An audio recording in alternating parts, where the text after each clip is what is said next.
Avis vascular centre మన దేశంలోనే the best varicose vein hospital.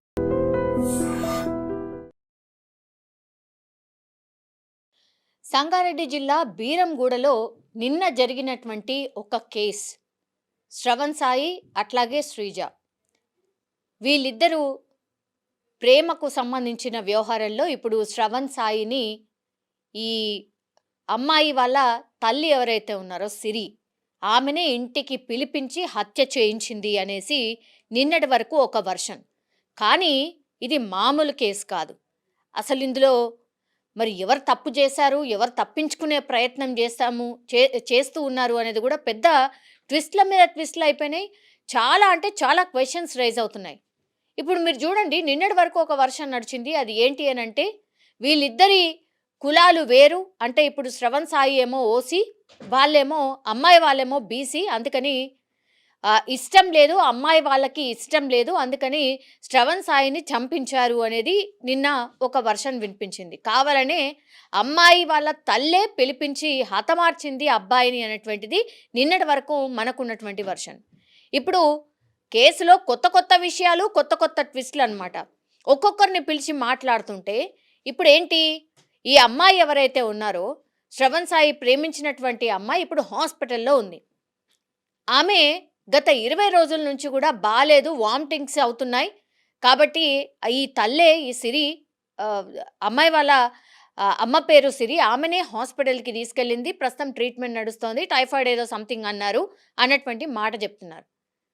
కానీ మొన్న ఎప్పుడైతే ఈ అబ్బాయిని పిలిపించిందో అమ్మాయి, మా ఇంట్లో మన ఇద్దరి విషయం తెలిసిపోయింది, నేను ఇప్పుడు కన్సీవ్ అయ్యాను, సో నా అమ్మ నన్ను తిడుతోంది, కొడుతోంది, తొందరగా రా అన్నటువంటిది ఒక కాలో మెసేజో ఈ అమ్మాయి పెట్టింది. అందుకని హుటాహుట్న ఈ శ్రవణ్ సాయి అనే అబ్బాయి వెంటనే అమ్మాయి దగ్గరికి వెళ్ళిండు. ఇక్కడ ఏంటి అనంటే, అబ్బాయి వెళ్ళేసరికే వాళ్ళ అమ్మాయిని కొడుతోంది.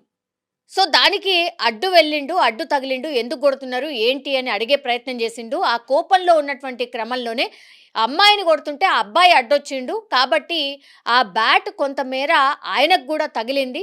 దీంతో ఆయన స్పృహ తప్పి పడిపోయాడు అని ఇప్పుడు తల్లి వర్షన్. కానీ ఆయన ఒంటి మీద గాయాలు చూస్తే గనక బ్యాట్తోని కొట్టిన ఆనవాళ్ళు చాలా తక్కువ. చాలామంది కొడితే, ఇష్టం వచ్చినట్టు కొడితే, చేతులతోని కర్రలతోని కొడితే ఎట్లాంటి గాయాలైతే ఉంటాయో అట్లాంటి గాయాలు ఇప్పుడు శ్రవణ్ సాయి ఎవరైతే అబ్బాయి పాపం చనిపోయాడో ఆయన ఒంటి మీద కనిపిస్తున్నాయి. కేవలం బీటెక్ చదువుతున్నటువంటి సెకండ్ ఇయర్ చదువుతున్నటువంటి అబ్బాయి. పోనీ వెనకాల ఎవరైనా ఉన్నారా అంటే అది లేదు. పాపం అమ్మ అండ్ నాన్న ఇద్దరు కూడా లేరు. వాళ్ళ పెద్దనాన్న వాళ్ళ దగ్గర వాళ్ళ అండర్టేకింగ్లో ఈ అబ్బాయి ఉన్నాడు. పోనీ ఆస్తి లేదా, ఓసి అట్లాగే ఆస్తి లేదా అని అంటే 20 ఎకరాల వరకు భూమి ఉందట ఏపీలో. సో అబ్బాయికి ఆస్తి ఉంది, చూడ్డానికి కూడా చాలా బాగున్నాడు. నిజంగా చెప్పాలంటే కూడా టీవీకి సంబంధించిన యాక్టర్స్ ఎవరైతే ఉంటారో వాళ్ళు సినిమా యాక్టర్ లాగా ఉన్నాడు అని వాళ్ళ పెద్దనాన్న వాళ్ళ పెద్దమ్మ మొన్ననే రీసెంట్లీ వాళ్ళకు ఫోటోలు పంపిస్తే కూడా ఆ అబ్బాయితోని మాట్లాడుతూ మురిసిపోయారట. అచ్చం హీరోలాగా ఉన్నావురా అని. చాలా బాగున్నాడు. అండ్ దట్టు ఓసీకి సంబంధించిన వ్యక్తి. మరి ఆస్తి లేదా అంటే ఆస్తి ఉంది, అందం లేదా అంటే అందము ఉంది. అట్లాగే ఓసీ మళ్ళా మంచి క్యాస్ట్, అప్పర్ క్యాస్ట్, ఎవరైనా సరే ఇవి ప్రయారిటీ వైజ్గా ఇవి చూస్తారు కదా. ఏమైనా అబ్జెక్షన్ ఉంటే అబ్బాయి వాళ్ళకు ఉండాలి, కానీ అమ్మాయి వాళ్ళకి ఇక్కడ అబ్జెక్షన్. నువ్వు ఆ అబ్బాయిని ప్రేమించొద్దు, నువ్వు ఆ అబ్బాయిని కలవద్దు అనేటువంటిది ముందటి నుంచి కూడా చెప్తున్నటువంటి మాట అనేది చెప్తున్నారు. వీళ్ళకి ఎట్లా పరిచయం అంటే 10th క్లాస్ వరకు స్కూలింగ్లో పరిచయం. ఆ తర్వాత ఆమె ఎక్కడో చదివింది. ఆ తర్వాత ఈ అబ్బాయి ఏమో engineering college, saint Peter's engineering college ఇక్కడ కుత్బుల్లాపూర్లో రూమ్ తీసుకొని జస్ట్ బీటెక్ సెకండ్ ఇయర్ మాత్రమే చదువుతున్నాడు. కానీ తరచుగా రావడం, ఫోన్లు మాట్లాడుకోవడం ఇదంతా కూడా నడిచేది. మరి ఈ అమ్మాయి తరఫున ఎవరైతే వీళ్ళ అమ్మ ఇంత భయంకరంగా రియాక్ట్ అయ్యి ఇప్పుడు ఆ అబ్బాయి చావుకి కారణం ఎవరైతే ఈ సిరి ఉన్నారో ఆమె ఇప్పుడు పోలీసులు అరెస్ట్ చేసి ఆమెను విచారించబోతున్నారు. ఈ క్రమంలో తెలిసిన విషయాలు ఏంటి అని అంటే, ఈ అమ్మాయి ఎవరైతే ఇప్పుడు శ్రవణ్ సాయిని ప్రేమించిందో ఆమె శ్రవణ్ సాయి దగ్గరికే ఈమెనే వెళ్ళి నాకు ఇష్టం లేదు, మా అమ్మ వాళ్ళ దగ్గర ఉండడం ఇష్టం లేదు, ఎందుకంటే మా అమ్మ ఇంకొకరితోని సహజీవనం చేస్తోంది, మా నాన్న కాదు ఆయన, ఆయన నన్ను హెరాస్ చేస్తున్నాడు, నేను ఇంకా ఉండలేను, నన్ను మ్యారేజ్ చేసుకో అనేటువంటిది ఒత్తిడి ఈ అమ్మాయి పాపం శ్రవణ్ సాయి మీద చేస్తోంది. అందులో భాగంగానే లేదు ఈ విషయం ఇక తప్పనిసరి పరిస్థితిలో వాళ్ళ పెద్దనాన్నకు కూడా ఈ అబ్బాయి చెప్పాడు. మరి ఇట్లా ఉంది సిట్యుయేషన్, ఏం చేయమంటావు ఏంటి అన్నప్పుడు ఆయన ఒకటే మాట చెప్పాడు, నీది చాలా చిన్న ఏజ్, నువ్వు ఇంకా చదువుకునే వయసు, ఆమె చదువుకోవాలి, నువ్వు చదువుకోవాలి, అసలు లైఫ్లో ఏదన్నా కావాలన్నా ఎదగాలన్నా కూడా స్టడీస్ వెరీ వెరీ ఇంపార్టెంట్, ఇది ఏజ్ కాదు, ప్రేమించే ఏజ్ కాదు, పోనీ అంత ఇష్టం ఉంటే మీ స్టడీ అంతా అయిపోయిన తర్వాత ఇద్దరు సెటిల్ అయిన తర్వాత అప్పుడు మ్యారేజ్ చేసుకోండి, మాకు ఎలాంటి అబ్జెక్షన్ లేదు అని అబ్బాయి తరఫున వాళ్ళు కూడా చెప్పారట. మరి ఇక్కడ ఏం జరిగిందో ఏంటో అమ్మాయి వాళ్ళకి ఎందుకు నచ్చలేదో తెలియదు కానీ ఈ అమ్మాయి ఎవరైతే ప్రేమించిందో అబ్బాయిని, ఆమె పదే పదే శ్రవణ్ సాయి మీద ఒత్తిడి చేయడం స్టార్ట్ చేసింది. గత ఏడాదిలో 3 సార్లు శ్రవణ్ సాయి దగ్గరికి వెళ్ళిపోయింది ఆమె. వాళ్ళ తల్లి వచ్చి మిస్సింగ్ కేసు నమోదు చేసింది, ఈ అమ్మాయి తప్పిపోయింది, మా అమ్మాయి తప్పిపోయింది అని. అప్పుడు శ్రవణ్ సాయి దగ్గర ఆ అమ్మాయి ఉంటే తీసుకొని బ్యాక్ వచ్చారట. ఇప్పుడు శ్రవణ్ సాయి చనిపోయిన తర్వాత వాళ్ళ ఫ్రెండ్స్ చెప్తున్నటువంటి మాట వినండి. ఇప్పుడు పెద్దనాన్న వాళ్ళు దూరంగా ఉంటారు, వాళ్ళ ఫ్రెండ్సే దగ్గరగా ఉంటారు కాబట్టి వాళ్ళ ఫ్రెండ్స్ చాలా క్లియర్గా చెప్తున్నారు. వాళ్ళ వర్షన్ ఇంకోలా ఉంది. మొత్తంగా మేము శ్రవణ్ సాయితోనే ఉన్నాం, అసలు ఆ అమ్మాయిని కలవక దగ్గర నియర్ బై ఏడాది దాటిపోయింది. శ్రవణ్ కూడా అదే చెప్తున్నాడు, అసలు మనం ఇద్దరం కలవందే, నువ్వు 4 months ప్రెగ్నెంట్ అని నువ్వు ఎట్లా చెప్తున్నావు అని వాదిస్తున్నాడట. శ్రవణ్ సాయి అడుగుతున్నాడు అమ్మాయిని, క్యారింగ్ ఏంటి అసలు, ఇదేంది నువ్వు ఏం చెప్తున్నావు అసలు అనేటువంటిది. పాపం ఈ అబ్బాయి ఎవరైతే చనిపోయినరో శ్రవణ్ సాయి, ఏ తప్పు చేయకుండానే క్యారింగ్ అని నువ్వు ఎట్లా చెప్తున్నావు, నువ్వు ఎందుకు అబద్ధాలు ఆడుతున్నావు అన్నటువంటి మాట చెప్పాడు. కానీ ఆ అమ్మాయి మాత్రం మెసేజ్లో క్లియర్గా చెప్పిందట, నన్ను మా అమ్మ కొడుతోంది, మన ఇద్దరి విషయం తెలిసిపోయింది, నేను ఇప్పుడు క్యారింగ్, నువ్వు వచ్చి మాట్లాడు అని. హుటాహుటిన పాపం ఆయనకి ఏమీ తెలియదు, వెళ్ళిన తర్వాత అప్పటికే వాళ్ళ అమ్మ ఈ అమ్మాయిని కొడుతున్నప్పుడు అడ్డు తగిలే ప్రయత్నం చేయడంతో ఆ బ్యాట్తో కొడుతున్న క్రమంలో ఆ అమ్మాయికి కూడా తీవ్ర గాయాలైనాయి. ఇప్పుడు ఆమె హాస్పిటల్లో ట్రీట్మెంట్ తీసుకుంటుంది. ఎక్కడికక్కడ మొత్తం అసలు ఎముకలు ఎక్కడెక్కడ విరిగిపోయాయో ఏంటో తెలియనటువంటి సిచ్యువేషన్. ఆ అమ్మాయి మాట్లాడడానికి కూడా ఇబ్బంది పడుతోంది.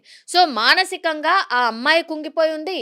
యాజ్ వెల్ యాజ్ శ్రవణ్ని కూడా ఈ అమ్మాయి కూడా నిజం చెప్పాలంటే అసలు ప్రేమించిన పాపానికే అనుకోవాలి.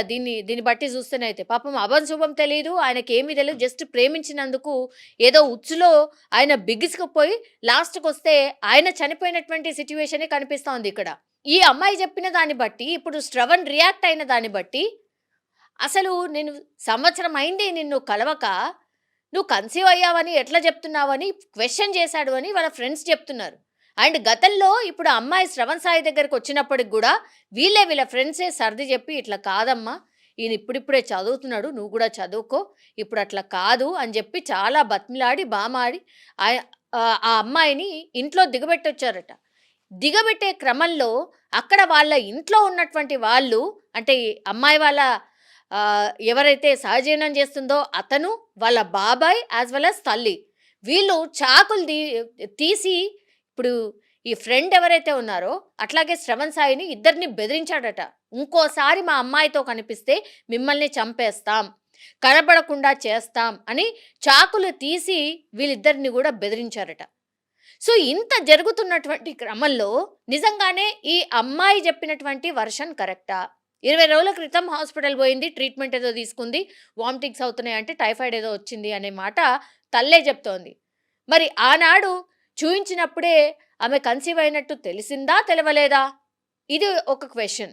ఇప్పుడు ఆ అబ్బాయి అసలు నా ప్రమేయమే లేదు అని చెప్పినప్పటికీ కూడా మరి ఈ అమ్మాయి ఎందుకు పిలిపించింది? ఇది రెండో వర్షన్.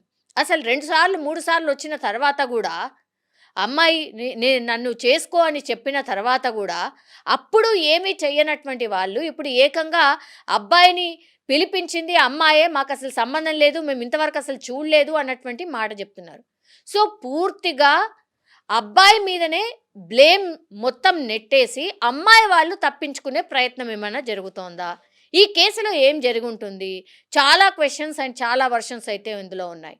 ఇప్పుడు శ్రవణ్ సాయికి సంబంధించిన friends version very very important.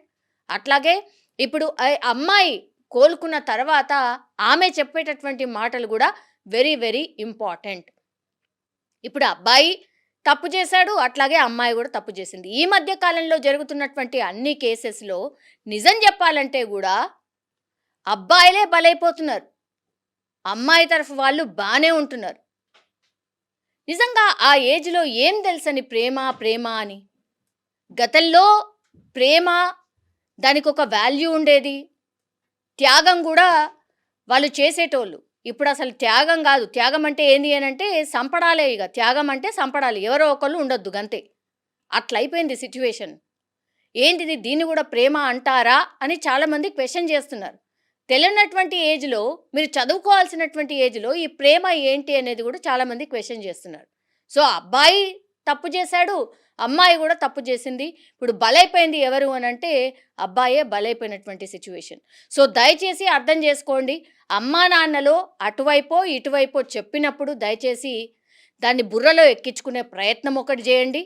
ఆ తర్వాత నిజం చెప్పాలంటే మొండికేస్తున్నారు, వినట్లేదు అని అంటే చెప్పండి, ప్రయత్నం చేయండి. అబ్బాయి వాళ్ళు కావచ్చు, అమ్మాయి వాళ్ళు కావచ్చు, క్యాస్ట్ వేరు. ఇప్పుడు అసలు ఎవరు చూస్తున్నారు క్యాస్ట్ అది ఇది అని? ఎవరు అసలు పట్టించుకోవట్లేదు. చదువుకున్నారా, జాబ్ బాగా చేస్తారా, తర్వాత నెక్స్ట్ వాళ్ళు కలిసి ఉంటారా, ఇక్కడ వరకే ఆలోచిస్తున్నారు. ఇంకా మీది తక్కువ కులం, మాది ఎక్కువ కులం, ఇది ఎక్కడుంది అసలు? ఇంకా ఉందా ఇట్లాంటి? ఇందులో మాత్రం ఏదో ఇంకో కోణం ఏమన్నా ఉందేమో అనిపిస్తోంది. ఓసీనా బీసీనా అనే వర్షన్ ఇక్కడ లేదు అని అనిపిస్తోంది. మరి ఈ కేసులో అసలు ఏం జరుగుంటుంది, ఏం ట్విస్ట్ అయి ఉంటుంది అనేది పోలీసులే పూర్తి స్థాయిలో ఇన్వెస్టిగేషన్ చేస్తే కానీ బయటపడే అవకాశం అయితే కనిపించట్లేదు. కానీ పాపం అమాయకమైనటువంటి అబ్బాయి మాత్రం ఇక్కడ బలైపోయిన సిచ్యువేషన్ అయితే కనిపిస్తోంది.